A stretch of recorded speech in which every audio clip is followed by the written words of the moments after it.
All right. Hello and welcome to Insights by 180 Degrees Consulting, Manipal University, Jaipur. This is a webinar where experts on various subjects provide their insights on relatable subjects and topics in the ongoing time of pandemic COVID-19. Today we have Dr. Seema Gupta from IIM Bangalore. I would like Abhineet to introduce the guest to our viewers. So I would like to introduce our speaker for the day.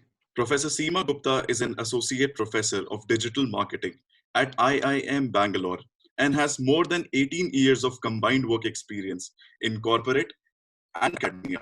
Not only has she won several prestigious awards, but has also authored a book called Digital Marketing, published by McGraw in 2017.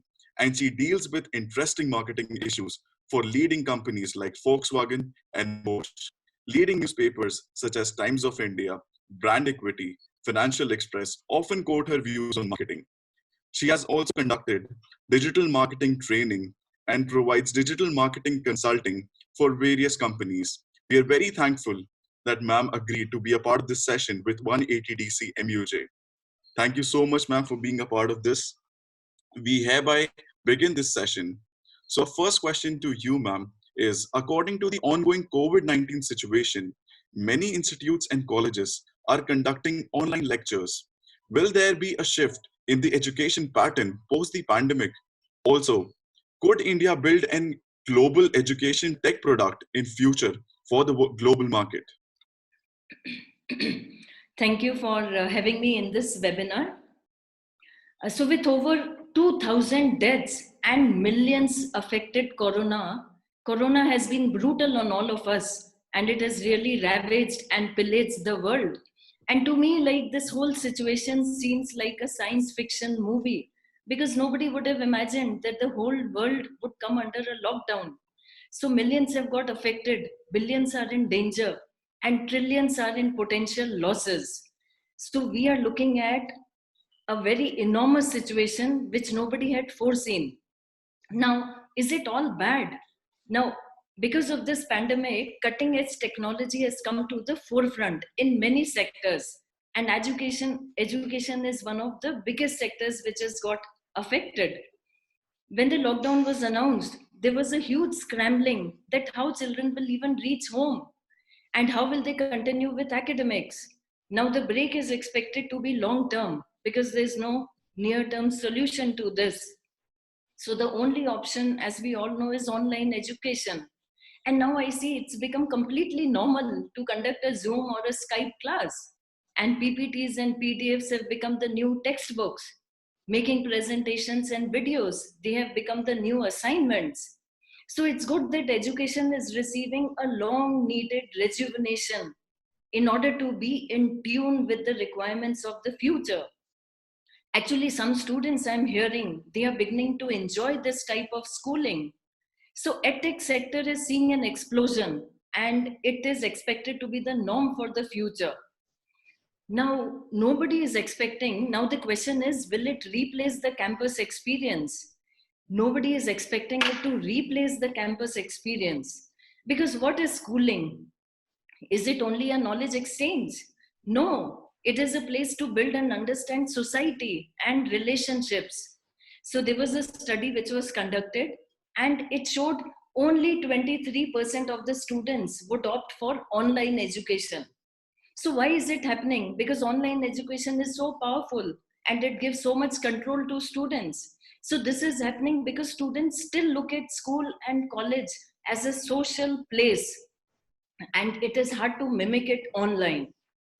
So while interactive online education is new in India, if you remember MOOCs have been here in the whole world for quite a while. Many colleges in US, they release basic courses on edX and Coursera. And even in India, we are on NPTEL and Swayam. So NPTEL, as you know, is a collaboration between 7 old IITs. And NPTEL posts recordings of classes in various streams and courses. But the success of NPTEL, we cannot say that it is completely a success because students were dropping out and they were decreasing registrations. So why it is happening? Because students are looking for live interactive content along with these videos. So just recordings are not good enough to engage the students. So lack of a chance to clear doubts, engage with faculty. What it means is it's just as good as a YouTube playlist. So what we have learned from our previous experiences that we need to get onto a more engaging experience online. So the focus has to be on live sessions. Focus has to be on creating a situation as close to campus education as possible. So complete online education is not the best option. However, we need to increase the use of technology. Now, if you're writing in front of students with chalk and blackboard, now they are seen as ancient relics. So what students want is multi-sensory and multi-channel experience. So what we need is a combination of online and offline. Now, if you look at EdTech sector in India, it has faced a lot of difficulty in breaking through because what is the Indian mentality? Indian psyche is that in-person education is the only form of education. But now we have so many companies like Byju's, which are looking at EdTech sector as in a more open way. We all know population in the country is so high, competition is high, and how many good quality educational institutions we have. They are very few. So online education will come to our rescue because it will reduce the pressure. It will create more seats. Millions will have quality education. So what is the suffering of middle class? They want to get into IITs, IIMs and so on. But then the high fees levied by colleges and private colleges can be brought down by online education. So the cost of 4-year BTech is around 15 lakhs in private colleges. MBBS is 50 lakhs. So this can become a fraction of the fees as online education is cheaper and scalable. So you could be in Mumbai or you could be in a remote village and both will have the same chance for a quality education. Now, if we look at EdTech companies, we have many prominent companies like Byju's is there, Yun Academy is there, EduCart is there, and they have all been burning cash in the past few years to create quality content and to create network infrastructure. So Byju's is focusing on school competitive exam areas and they have been growing rapidly. In this lockdown, the growth rate has been 150%. So basically what demonetization was to online payments, this lockdown is to online education. But the challenge is that these Indian EdTech companies, they need to focus on establishing good quality cloud meeting software. See, the current video conferencing apps, they don't have that high quality interactive experience. The quality of audio, video is still lacking. We still have a long way to go. Although there are companies like Zoom, Teams, and they are trying to bridge the gap. So basically, EdTech companies will have to collaborate with tech companies in order to initiate and get the high level of technology which is needed in EdTech. So we will have to use schools, for example, have been using technologies like projectors, interactive videos, but India has been little bit of lacking in adoption of technology in school. But when many investors and Silicon Valley investors are investing in EdTech companies and government is supporting with Digital India, so things can move much more forward at a faster pace. So basically we need hard work network, which is expensive. So affordability is a question. So if we can find some solutions where there is a mass production, which will help in bringing down the cost and then help in establishing the hard work network in the grassroots level, then basically there could be a good penetration of online platform at all stratas of society. See, another concern we have is internet connection. So rural areas do not have internet. So government needs to step in here and adopt all the measures which will bring internet to all the homes. So reaching nook and corner is slightly a challenge. But once this logistics thing has been breached, then there is no stopping the future of online education. So we should appreciate companies like Byju's, Topper. They have made the platform free for all so that everybody can experience what online education is during the lockdown. And it also shows that companies care at this time when the students are stressed out. So basically, to just sum up, the potential for EdTech sector is huge, and India can really show the path to the world because we have a huge population whose needs we have to cater to. So we need to find some indigenous solutions which are low cost, and EdTech sector has to combine with tech sector in order to come up with feasible solutions. Right. That was very well said, ma'am. The next question that we'd like to ask you is, how should NGOs should market themselves in this COVID-19 lockdown, since they lack resources as well as technological access? Yeah, absolutely. This is a very fitting question because at this point in time, the role of NGO is very crucial in helping society. And NGOs can also apply the general principles of marketing. For NGOs, the customers are donors, and commodity for them is the relief projects. Now, millions of people are out of jobs and struggling to get a meal per day. So, the role of NGOs is very essential to save their lives. Now, they need to maximize the fundraising because aids are drying up. So, the first thing NGO can do is to focus on retaining the current donors. Because in these challenging times, it will be difficult to find new donors. Now, to retain the existing donors, they have to get personal. They have to set up a call. They have to meet them in person. And they have to show them how their contribution would be used to the fullest possible extent. And once this is done, then they have to shift the focus on generating new funds required. Now, the only option right now in order to reach out to people is by going digital. So especially for NGOs, social media marketing is a very powerful tool. And many companies and celebrities are looking up for teaming up with NGOs in order to help organize relief campaigns. So corporates are looking at earning goodwill because they have to increase their brand image. And this is a good opportunity to do that. So NGOs are basically providing a platform where companies, corporates can earn a social return on investment. So they can invest and they can get good social equity, which will keep them in good stead over a long period of time.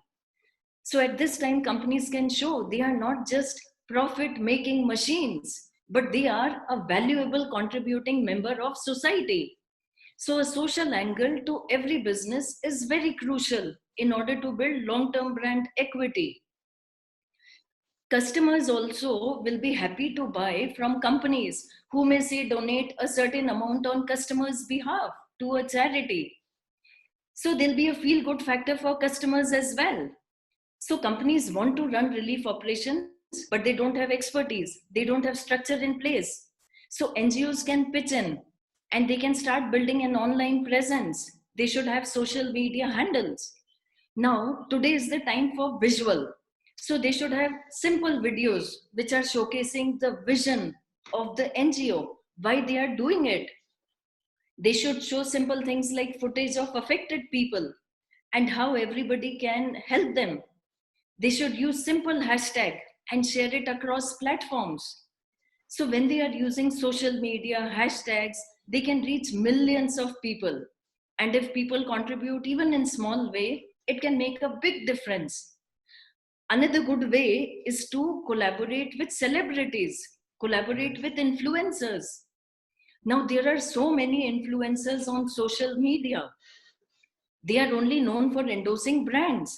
Now is the time for influencers to do something for society.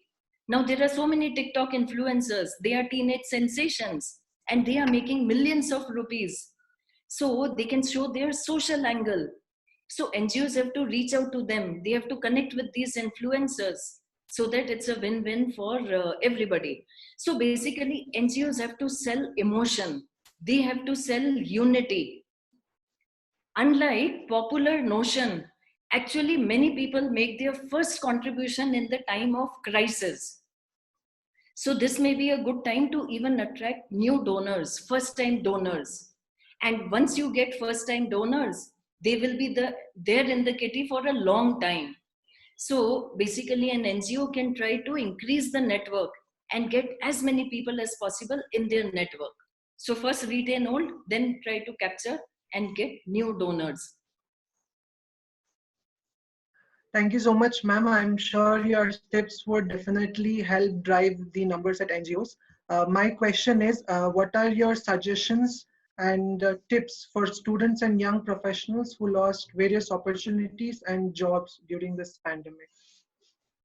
Yeah, this is a very pertinent question because I'm also a professor at IMB, and we are seeing the real fear when offers are actually turned down and companies withdraw the offers, students are not able to complete their internship. So there's a lot of uncertainty and fear which is there in the students community.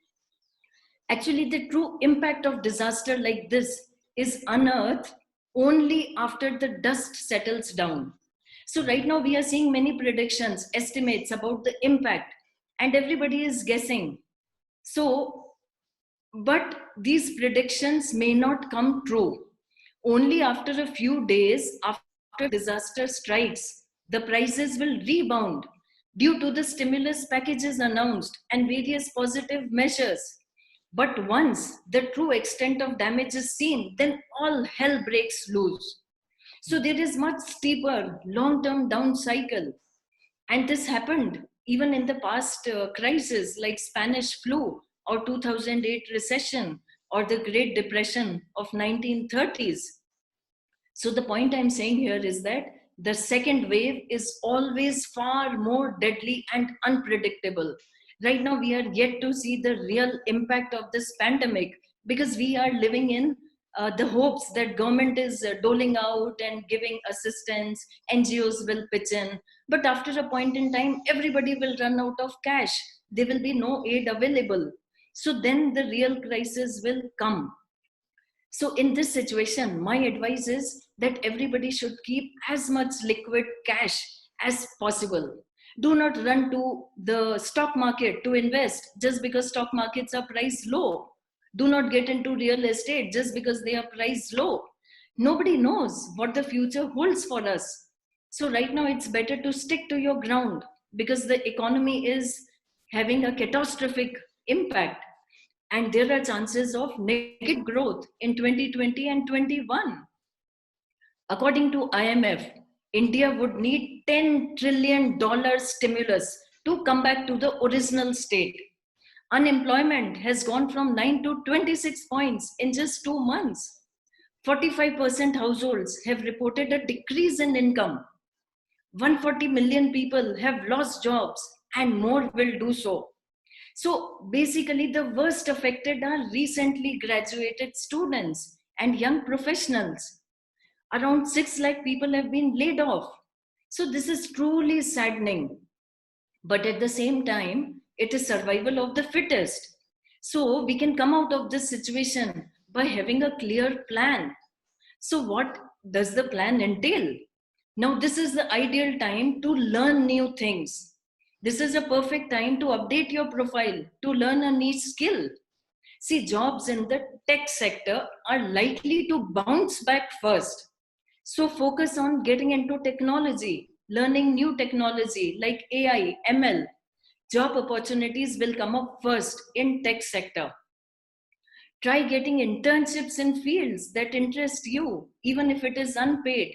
Try getting remote internships because this will be a chance to explore and pick the right career. Internship will help in building a network and it may convert into a pre-placement offer. Build a profile on LinkedIn, build a professional network, connect to the right people, to alumni and to people in your niche, and they can help you find a job. If you have an idea what you want to pursue in the long run, get onto the startup wagon and employ yourself.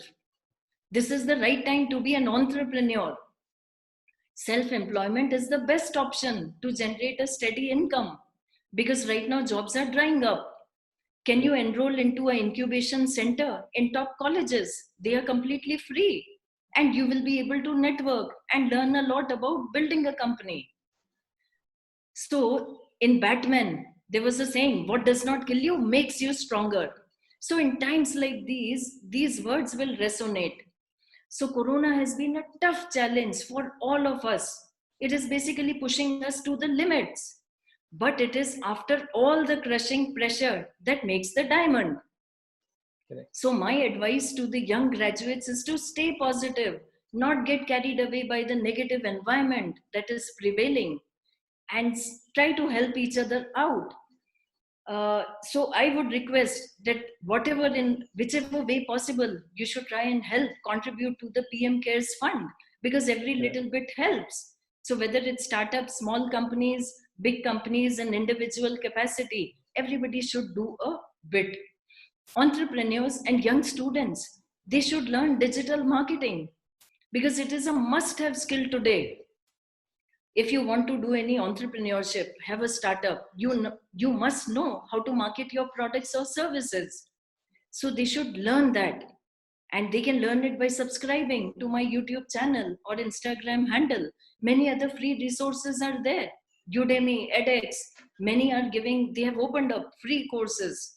So we should utilize this time to upskill. That was very well said, ma'am. The next question to you is, what is digital marketing, and how is it an emerging sector?